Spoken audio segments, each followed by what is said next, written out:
2025 हमें प्रार्थना करनी होगी, क्योंकि इकोनॉमी के ऊपर डिप्रेशन आएगा। जो लोग खुदा में होंगे, टाइदर्स होंगे, गिवर्स होंगे, वो बचेंगे, बच जाएंगे। लेकिन आप देखोगे, बाइबल कहती है, जब यिर्मयाह भविष्यद्वक्ता, यशायाह भविष्यद्वक्ता में जब आप पढ़ते हैं, यहोजकेल में आप पढ़ते हैं, तो परमेश्वर ने कहा महंगी की तलवार चलेगी, महंगी आएगी, जो चीजें महंगी हो जाएंगी। आप देखोगे 2025 में बहुत सी चीजें इतनी महंगी होंगी कि वो रिकॉर्ड ब्रेक कर देंगे, जो परमेश्वर ने मुझे दिखाया। क्योंकि इसलिए मैंने कहा कि 2025 हैप्पीएस्ट न्यू ईयर बोल के हम जल्दी जल्दी घर जाने वाले नहीं हैं। हमें कल प्रार्थना करनी है। आप दिन रात के रोजों में कल से नहीं हैं। अगर आपको मेडिकल कंडीशन है, आप दिन दिन के रोजे करिए, आप कुछ करिए, आप बैठ के प्रार्थना करिए, चर्च में आइए, क्योंकि अगले 3 दिन हमें प्रार्थना करनी होगी। प्रार्थना करनी होगी देश की इकोनॉमी के लिए, क्योंकि आने वाले समय के जो मैसेज परमेश्वर दे रहा है वो अच्छे नहीं हैं। लेकिन हमें प्रार्थना करनी है। आप लोग बचाए जाएंगे, आपकी प्रार्थना के द्वारा दूसरे लोग भी बचाए जाएंगे। आपने यीशु मसीह के नाम का मजाक उड़ते रील्स में देखा, इतना कि जितना कभी नहीं देखा गया। आपको क्या लगता है, अगर क्रिश्चियंस कुछ नहीं कहेंगे तो क्या परमेश्वर कुछ नहीं कहेगा? मैंने लोगों को रोते हुए देखा है 2025 में, क्राई करते हुए देखा है, ऐसे ट्रबल्स में देखा है यंग लोगों को जो पहले उनकी लाइफ में कभी उन्होंने एक्सपेक्ट नहीं किए थे। तो हमें प्रार्थना करनी है कि परमेश्वर की सच्चाई उन लोगों के ऊपर जाहिर हो और वो लोग भी बचाए जाएं। आमीन। हमें प्रार्थना करनी होगी देश के लिए, हमें प्रार्थना करनी होगी आने वाले समय में पंजाब के लिए, क्योंकि शांति को बनाए रखने के लिए आपको प्रार्थना करनी होगी। हालेलुया। हमें प्रार्थना करनी होगी आने वाले समय के यूथ के लिए, क्योंकि जितना वो बिगड़ा हुआ आपको 2025 में दिखेगा, आपने लाइफ टाइम में कभी नहीं देखा होगा। इसलिए मैं कह रहा हूं कि हैप्पीएस्ट न्यू ईयर सिर्फ हैप्पीएस्ट न्यू ईयर बोलने से या मैसेज फॉरवर्ड करने से नहीं हो जाता। हमें परमेश्वर का आत्मा दिखाता है और समझाता है आपको क्या करना है, आपको क्या बोलना है, क्या आपको प्रार्थना में परमेश्वर से कहना है, प्रभु क्या कह रहा है आपको, और उसके अनुसार आपको प्रार्थना करनी है। इसलिए चर्च बनाई गई है। चर्च का मकसद सिर्फ आकर बरकत लेना नहीं होता। मैं बहुत सारे लोगों को बोलता हूं, जब वो आके बोलते हैं कि हम बड़ा स्ट्रगल कर रहे थे, हमसे हो नहीं पा रहा था, लेकिन अब प्रभु ने हमें ग्रेस दी है, अब हम आपकी चर्च में आते हैं और सब रुकावटें दूर हो गई हैं। तो मैंने कहा ये कौन सी बड़ी बात है, अभी तो पहला स्टेप हुआ है, अभी तो आप सिर्फ चर्च में आए हैं, तो कौन सी बड़ी बात है। अब चर्च में आकर आपने परमेश्वर के लिए क्या किया है, आपने कौन सी सेवा में हिस्सा लिया है। क्या आप सुसमाचार टीम के हिस्सेदार हैं? क्या आप पम्फलेट्स बांटने जाते हैं? क्या आप बीज बोते हैं? क्या आप प्रार्थनाएं करते हैं? क्या आप फास्टिंग करते हैं? क्या करते हैं आप? क्योंकि जब आप एक चर्च में शामिल होते हैं, आपको उस चर्च के दर्शन में शामिल होने के लिए परमेश्वर बुलाता है। इसीलिए बहुत से लोग बरकत नहीं पा पाते जो अलग अलग चर्चिस में जाते हैं। क्यों? क्योंकि अलग अलग चर्चिस में जाने से आप कहीं पर भी एक टिकाऊ जिंदगी नहीं ले पाते। क्योंकि जब आप चर्च में आते हैं, आप कुछ देर टिकते हैं, आप फिर निगाह में आते हैं परमेश्वर की, वो आपको ड्यूटी देता है, काम देता है। जब आप काम करना शुरू करते हैं, फिर परमेश्वर उस काम के जरिए आपको ब्लेस करता है। क्योंकि परमेश्वर का आपको आशीषित करने का एक ही तरीका है कि वो आपको अपनी महिमा के लिए पहले इस्तेमाल करे और फिर वो आपको आशीषित करे। लेकिन जब हम ये सोचते हैं, ओह अब मेरी कंफ्यूजन ठीक हो गई है, अब मैं इसी चर्च में आऊंगा, अब मुझे पता लग गया ये चर्च आत्मिक है, तो बहुत बड़ी बात नहीं है आप यहां पे आए हैं। ये तो शुरुआत है, it's just a starting point, ये तो एंट्री है आपकी, ये कोई बहुत बड़ी बात नहीं है। अभी आप आएंगे, उस दर्शन में शामिल होंगे, आपको मालूम होगा परमेश्वर क्या चाहता है।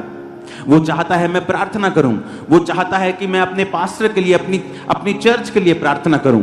वो अलग अलग आपको ड्यूटीज देता है, और जब आप उन ड्यूटीज में शामिल होते हैं तब परमेश्वर आपको आशीषित करता है। इसलिए मैं कहता हूं कि सिर्फ बिलीवर बन के चर्च में कभी मत आओ, चर्च के हर काम में आपका एक्टिव हिस्सा होना चाहिए। अगर आप चाहते हैं कि परमेश्वर आपको ब्लेस करे तो चर्च के हर दर्शन में आपको शामिल होना होता है। इसीलिए परमेश्वर आपको भवन में रोपता है, यानी आपको बोता है भवन में। आमीन। ऊंची आवाज में आमीन बोलो। जो बात परमेश्वर ने मुझे आपको बोलने के लिए 2025 के लिए कही है, अगर आप चाहते हैं कि 2025 में वो जो चीजें मैंने बोली हैं आप उनमें ना आए, आप उस इकोनॉमी के डिप्रेशन का, उस महंगी की तलवार का जो चलने वाली है, आप उसमें अगर नहीं आना चाहते हैं, वो पाप, वो इंटरनेट पे वो चीजें जो आपने कभी नहीं देखी, वो रोना और करलाना भी बहुत अजीब तरीके का मैंने देखा है आने वाले महीनों में, अगर आप चाहते हैं कि आप उनमें शामिल ना हो, तो परमेश्वर ने कहा मेरे लोगों को बता कि तुम्हें बलिदान चढ़ाने होंगे। पुराने नियम में बलिदान चढ़ाए जाते थे, लेकिन नए नियम में अलग बलिदान चढ़ाए जाते हैं। दूसरा राजाओं 17 उसकी 36 में लिखा, परंतु यहोवा जो तुमको बड़े बल और बढ़ाई हुई भुजा के द्वारा मिस्र देश से निकाल ले आया, उसी का तुम भय मानना, उसी को दंडवत करना और उसी की बलि चढ़ाना। परमेश्वर ने कहा उसको बलि चढ़ाना, बलिदान करना। जब भी आप प्रभु के सामने, प्रभु बुलाता था कि तुमने पाप किया है, आ जाओ पाप बलि लेके आओ। कभी नहीं कहता था कि आके सॉरी बोल दो, सॉरी गॉड, सॉरी परमेश्वर। परमेश्वर कहता है सॉरी बोलना है, बलिदान लेके आओ, साथ में मेल मिलाप करना है, बलिदान लेके आओ, बैल लेके आओ, भेड़ लेके आओ, उसे चढ़ाओ। लेकिन नए नियम में बाइबल कहती है प्रभु यीशु मसीह एक ही बार कुर्बान होके हमारे लिए बलि चढ़ गया। अब हमें उन कुर्बानियों की जरूरत नहीं कि हम भेड़े और बैलों को लेके जाएं। लेकिन अभी भी बलिदान की व्यवस्था चेंज नहीं हुई है। लेकिन अब कौन से बलिदान है जो परमेश्वर चाहता है हम चढ़ाएं? वो बलिदान हमें नए नियम में मिलते हैं। पहला पत्रस 2 उसकी 5 में लिखा है, तुम भी आप जीवते पत्थरों के समान आत्मिक घर बनते जाते हो, जिससे याजकों का पवित्र समाज बनकर ऐसे आत्मिक बलिदान चढ़ाओ जो यीशु मसीह के द्वारा परमेश्वर को ग्रहण योग्य हो। कहता आत्मिक बलिदान चढ़ाओ। पहले तुम परमेश्वर बकरों को, बैलों को मांगता था कि अगर तुम्हें पाप बलि चढ़ानी है बैल लेके आओ, भेड़ लेके आओ, होम बलि चढ़ानी है, मेल बलि चढ़ानी है, बैलों और बकरों को वो लेके जाते थे। लेकिन जीसस ने एक ही बार अपने आप को चढ़ाया, अपना लहू लेके पिता के सामने गया और हमारे लिए एक ही बार वो कुर्बान हुआ। लेकिन बलिदान बदले नहीं हैं। हाँ, उनका रूप बदल गया है। अब परमेश्वर कहता है ऐसे आत्मिक बलिदान चढ़ाओ जो परमेश्वर को ग्रहण योग्य हैं। रोमियो 12 उसकी 1 आयत में लिखा है, इसलिए हे भाइयों मैं तुमसे परमेश्वर की दया स्मरण दिलाकर विनती करता हूं कि अपने शरीरों को जीवित, पवित्र और परमेश्वर को भावता हुआ बलिदान करके चढ़ाओ, यही तुम्हारी आत्मिक सेवा है। वो कहता है अपने शरीरों को जीवित चढ़ाओ परमेश्वर के सामने। इन्हें अपवित्र मत करो, इन्हें व्यभिचार में मत लगाओ, इन्हें ब्लू फिल्में देखने में मत लगाओ, इन्हें नशे करने में मत लगाओ। अपने शरीर को जीवित रखो परमेश्वर के लिए और पवित्र करके परमेश्वर को भावता हुआ बलिदान करके कहता उसे परमेश्वर को चढ़ाओ, यही तुम्हारी आत्मिक सेवा है। परमेश्वर ने मुझसे डायरेक्ट कहा है, अगर आप सिंपल बिलीवर हैं, just you are a believer, कोई खास आपकी प्रार्थना नहीं है, just you are a believer, आप जीसस पे बिलीव करते हैं, मैं आपको बता रहा हूं, शैतान जो सोच के बैठा है 2025 में, जिस तरह से इंटरनेट के ऊपर महंगी के द्वारा, महंगाई के जो चीजों के द्वारा, इकोनॉमिक डिप्रेशन के द्वारा वो जिस तरह से सोच के बैठा है, मैं आपको बता रहा हूं, आपको परमेश्वर की जरूरत हर साल बढ़ती जाएगी। यीशु मसीह ने कहा कि अपने शरीर को भावता हुआ बलिदान करके चढ़ाओ। भजन संहिता 4 उसकी 5 में लिखा है, धर्म के बलिदान चढ़ाओ और यहोवा के ऊपर भरोसा रखो। आत्मिक बलिदान चढ़ाओ और यीशु मसीह के द्वारा जो परमेश्वर को ग्रहण योग्य हो। अगर आप सिंपल विश्वासी हैं तो मैं आपको एक सलाह देना चाहता हूं, आपका भाई होने के नाते, आपका आत्मिक अगुआ, आपका स्पिरिचुअल फादर होने के नाते मैं आपको एक सलाह देना चाहता हूं कि 2025 को अगर हैप्पीएस्ट करना है तो आप बलिदानों को चढ़ाना शुरू कर दें। वो बलिदान मेरे शरीर का है, एक नशा करने वाला व्यक्ति नहीं कह सकता कि मेरा शरीर को मैं मन भावता हुआ बलिदान करके यहोवा को चढ़ा रहा हूं। एक व्यभिचारी व्यक्ति नहीं कह सकता कि मैं अपने शरीर को बलिदान करके परमेश्वर को चढ़ा रहा हूं। परमेश्वर ने कहा तुम्हें आत्मिक बलिदान और धर्म के बलिदान चढ़ाने होंगे। वो बैल और बकरों की बलियां नहीं होंगी, परंतु वो तुम्हारी जिंदगी होगी, तुम्हारे समय का बलिदान होगा, तुम्हारी इच्छाओं का बलिदान होगा। कि अगर परमेश्वर ने कहा है मुझे पवित्रताई में रहना है, मसीह में आने से पहले, बहुत पहले, मैं एक लड़की को पसंद करता था। अपने स्कूल टाइम में, और मैं हमेशा परमेश्वर को बोलता था कि परमेश्वर मेरी उसके साथ मैरिज क्यों नहीं करवाता तू। और कोई प्रॉब्लम नहीं थी, सब कुछ सही था। लेकिन जब मैं मसीह में आया, मुझे मालूम हुआ कि मेरी लाइफ में परमेश्वर नहीं चाहता था कि मैं संसारिक लव में पढ़ूं। अगर मैं वो पढ़ता, मुझे इतनी अच्छी वाइफ कभी नहीं मिलती। कई बार आप कंप्लेंट करते हैं कि परमेश्वर जिसे मैं पसंद करता हूं वो क्यों मेरी जिंदगी में नहीं है, जबकि वो आपकी जिंदगी में अगर आ जाए, मैं आपको बता दूंगा, आपकी जिंदगी नरक हो जाएगी, क्योंकि आप नहीं जानते फ्यूचर में क्या रखा है। आज मैं 2 दिन से परमेश्वर की प्रेजेंस में हूं, तो भी आपने चर्च की व्यवस्थाएं देखी। कौन संभाल रहा है? मेरी वाइफ संभाल रही, मेरी टीम संभाल रही है। आपने प्ले देखा, उसका डायरेक्टर मेरी वाइफ है।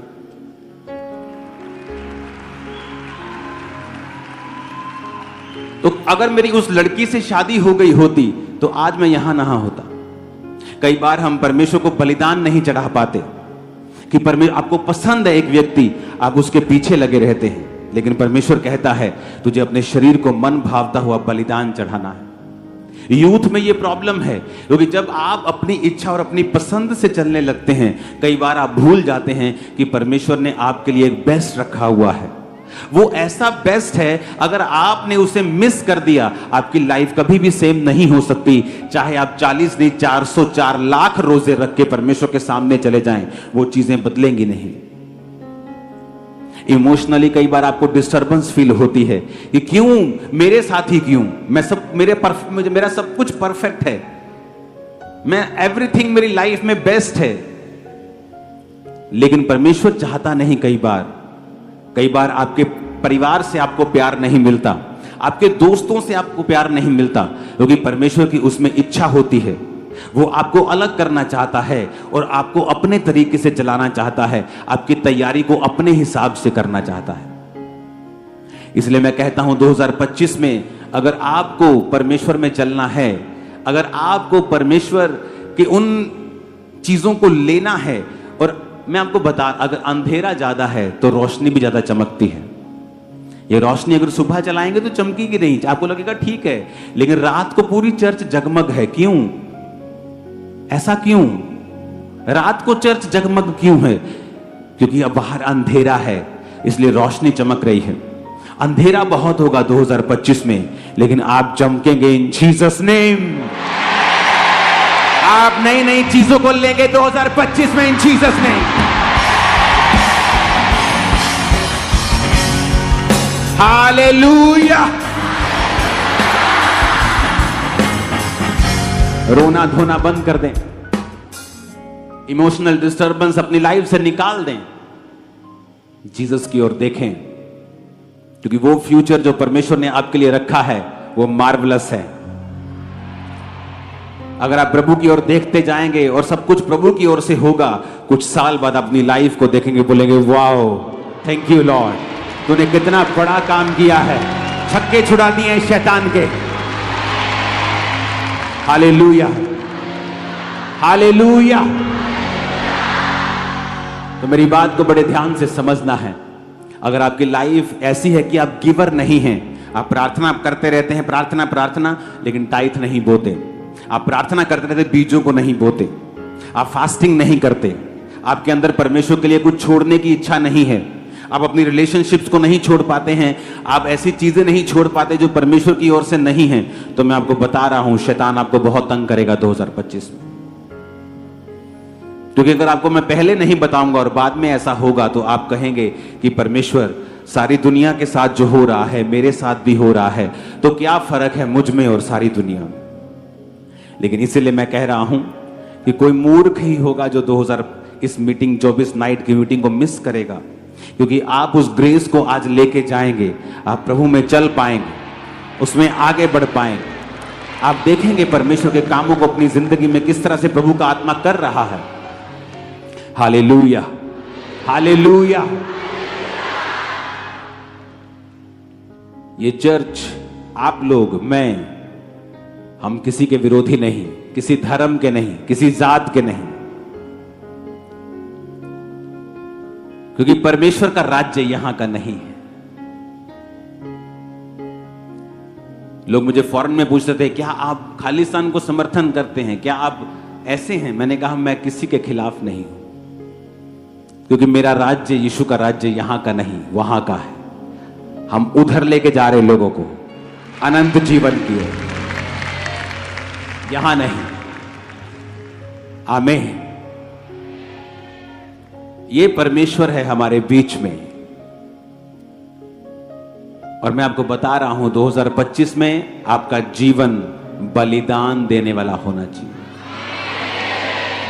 जीसस को आपकी जान का बलिदान नहीं चाहिए, आप जीवित रहेंगे, सारी उम्र भोग के जाएंगे। जीसस ने अपना बलिदान दे दिया है, आपको बलिदान की उसको जरूरत नहीं, लेकिन कहता आत्मिक बलिदान चढ़ाओ, आत्मिक बलिदान चढ़ाओ अपनी इच्छाओं का। कि मेरा फेवरेट प्रोग्राम चल रहा है, लेकिन पवित्र आत्मा मुझे प्रार्थना करने के लिए बोल रहा है। मैं पूरी दुनिया घूम सकता हूं, लेकिन आप इमेजिन भी नहीं कर सकते, अगस्त से मैं अपने घर से निकला नहीं हूं। दिसंबर आ गया, दिसंबर छोड़ो, अब तो जनवरी शुरू हो गया। आपके बीच में रहा हूं मैं 6 महीने, एक दिन भी मैं कपड़ा लेने के लिए भी अपने घर से नहीं निकला, क्योंकि अगर जिम्मेवारी आपकी बड़ी होती है, आपको सिस्टम बनाना पड़ता है, मुश्किल होता है, लेकिन आदत पड़ जाती है, और जब रिजल्ट आता है आप बोलते हैं कुछ भी नहीं, खुदा ने जो किया है बहुत बड़ा है, इट्स नथिंग। लोग सारी उम्र मेहनत करते हैं, उनको कुछ नहीं मिलता, लेकिन खुदा में की गई मेहनत कभी व्यर्थ नहीं जाती। हालेलुया। आपको 2025 में अगर खुश रहना है तो आपकी लाइफ बलिदानों वाली होनी चाहिए। क्यों यहूदी बच्चे पूरी दुनिया के बिजनेसमैन बन जाते हैं, पूरी दुनिया के बड़े बड़े बिजनेस के मालिक हैं। छोटे होते जब सिखाया जाता है, बेटा चर्च जा रहे हो, टेक 1 शकेल, बेटा 1 रुपया, 10 रुपए, प्रभु के घर में खाली हाथ नहीं, छोटे बच्चे को सिखाते हैं। ओ यू गॉट 10 रुपी, 10 शकेल, ओके गिव 1 शकेल टू गॉड, गिव टाइट्स। बचपन से सिखाया जाता है। जब वो बच्चे होते हैं उनको मांगना आता ही नहीं, क्योंकि बचपन से वो दे रहे होते हैं। जब वो दे रहे होते हैं, खुदा सप्लाई कर रहा होता है पीछे से।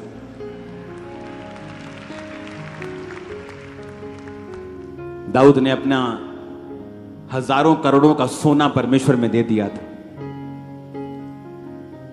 और परमेश्वर ने कहा सुलेमान तूने बुद्धि मांगी पर मैं तुझको पैसा दूंगा। कहता प्रभु मैं पैसा तो मांगा ही नहीं, मैंने नहीं, तेरे को दूंगा पैसा, मैंने नहीं मांगा, नहीं तुझे दूंगा, क्योंकि तेरे बाप ने कुछ बोया था, तो मुझे वापस करना है, इतना करूंगा, इतना दूंगा। लोग बोलते हैं फलाना बंदा जी, पता नहीं उस बंदे का नाम क्या, फलाना बंदा दुनिया का सबसे अमीर था। झूठ है ये, सुलेमान के जैसा अमीर दुनिया में कोई नहीं था, ना है। उसकी वेल्थ ट्रिलियंस में है, बिलियंस में नहीं, ट्रिलियन के भी आगे होगा वो। इतना वो अमीर था क्योंकि दाऊद का बोया गया उसकी लाइफ में वापस आया। हमें अपनी लाइफ में ये देखना होगा और हमें आदत डालनी होगी बोने की। जो हमने पहले कभी नहीं बोया, हमें वो बोना होगा। जितनी प्रार्थना पहले नहीं की, जो पवित्रता, जो फोकस, जो लेवल, जो प्रार्थना, जो फोकस, जो मन की जो स्थिति जैसी पहली थी, उससे भी कहीं अधिक हमें परमेश्वर में जुड़ना होगा 2025 को हैप्पीएस्ट करने के लिए। फिर आप देखोगे, आपकी कल्पनाएं वो सिद्ध कर देगा। आप सोचोगे वो कर देगा, आप सोचोगे वो कर देगा। आप मन में होगा मुझे ये करना है, और वो रास्ते खोल देगा। और आमीन खड़कने वाला चाहिए। Hallelujah, hallelujah. परमेश्वर 2025 में आप जब प्रवेश कर रहे हैं तो मेरी ये आपसे विनती है कि उसके वर्ड्स को अनदेखा अनसुना मत करना। अपने पड़ोसी को बोलो, बलिदान वाला जीवन अपना लेना 2025 में। जो पहले नहीं किया वो करना, वही करना। आमीन, आमीन। अब ये आपको मालूम है या मुझको मालूम है कि पहले मैं कैसा था, अब मुझे और बलिदान कैसे देना है, मुझे नेक्स्ट लेवल पे कैसे जाना है, मुझे उस लेवल की तैयारी करनी है जो आने वाले फ्यूचर में परमेश्वर बता रहा है कि इस तरह का काम होने वाला है। तो मुझे उसके लिए ग्रेस इकट्ठे करनी है और उस ग्रेस में मुझे प्रवेश करना है और मुझे बलिदानों के साथ जाना है। इसलिए मैंने कहा शुरुआत से शुरू कर दो, शुरुआत से रोजे शुरू कर देंगे, शुरुआत से प्रार्थना, शुरुआत से भूना, ऐसा स्टार्ट मारेंगे, रुकेंगे नहीं यीशु मसीह के नाम में। Hallelujah, hallelujah. परमेश्वर के वचनों को सुनने के लिए हमारे चैनल को सब्सक्राइब कीजिए और हमारी लेटेस्ट वीडियो सबसे पहले देखने के लिए बेल आइकन को प्रेस कीजिए।